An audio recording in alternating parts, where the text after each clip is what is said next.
পুলিশের ইন্সপেক্টর থেকে অধস্তনদের নিয়ে গড়া সংগঠন বাংলাদেশ পুলিশ অ্যাসোসিয়েশনের পুরনো কমিটি ভেঙে দিয়ে নতুন কমিটি গঠন করা হয়েছে। নতুন কমিটির সভাপতি করা হয়েছে পুলিশ পরিদর্শক মোহাম্মদ আবদুল্লাহেল বাকি ও সাধারণ সম্পাদক করা হয়েছে দাউদ হোসেনকে। বুধবার দুপুরে নয়াপল্টনে বাংলাদেশ পুলিশ অ্যাসোসিয়েশনের সভাকক্ষে ৩৯ সদস্যের নতুন কমিটি ঘোষণা করা হয়। এ সময় প্রধান অতিথি হিসেবে উপস্থিত ছিলেন চাকুরিচ্যুত রমনা থানার সাবেক ওসি মোহাম্মদ মাহবুবুর রহমান।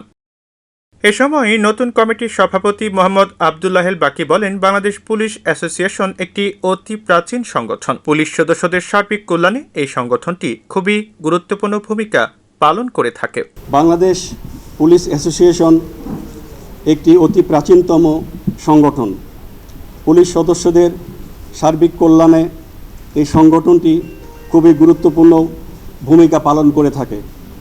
আপনারা সকলেই অবগত আছেন যে ছাত্র জনতার গণ অভ্যুত্থানে স্বৈরাচারের পতনের পর থেকে দেশব্যাপী নির্যাতিত জনমানুষের ক্ষোভে পুলিশের অনেক স্থাপনা আজ ক্ষতিগ্রস্ত এবং বহু পুলিশ সদস্য আহত ও নিহত হয়েছেন।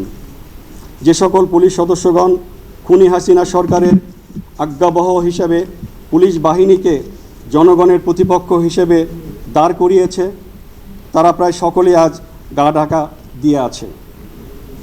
নিরীহ নিগৃহীত সাধারণ পুলিশ সদস্যদের জীবন আজ বিপন্ন।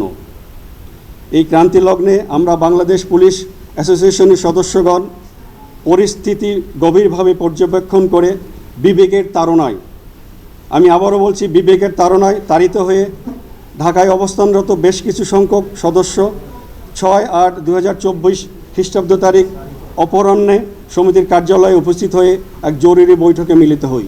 নতুন কমিটির সভাপতি বলেন, পুলিশের এই কঠিন দুঃসময়ে অধস্তন পুলিশ সদস্যদের কাছে সঠিক বার্তা পৌঁছানোর লক্ষ্যে উপস্থিত সদস্যদের সর্বসম্মতিক্রমে আগের কার্যনির্বাহী কমিটি বিলুপ্ত করে ৩৯ সদস্য বিশিষ্ট নতুন কার্যনির্বাহী কমিটি গঠন করা হয়েছে। সমিতির বর্তমান কার্যনির্বাহী কমিটির সদস্যদের সাথে বহু চেষ্টা করেও তাদের কোনো খোঁজ পাওয়া যায়নি, এমনকি মোবাইলে যোগাযোগের চেষ্টা করেও তাদেরকে পাওয়া যায়নি।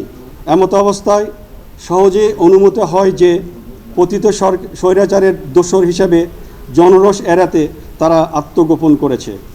তাই পুলিশের এই কঠিন দুঃসময়ে অধস্তন পুলিশ সদস্যদের নিকট সঠিক বার্তা পৌঁছানোর লক্ষ্যে উপস্থিত সকল সদস্যদের সর্বসম্মতিক্রমে পূর্বের কার্যনির্বাহী কমিটি বিলুপ্ত করে ৩৯ সদস্য বিশিষ্ট নতুন কার্যনির্বাহী কমিটি গঠন করা হয়েছে। এ সময় নতুন কমিটির নেতারা জানান, নিরীহ নিগৃহীত সাধারণ পুলিশ সদস্যদের রক্ষায় সর্বস্তরের জনগণকে সর্বাত্মক সহযোগিতা দেওয়ার জন্য স্বনির্বদ্ধ অনুরোধ জানানো যাচ্ছে।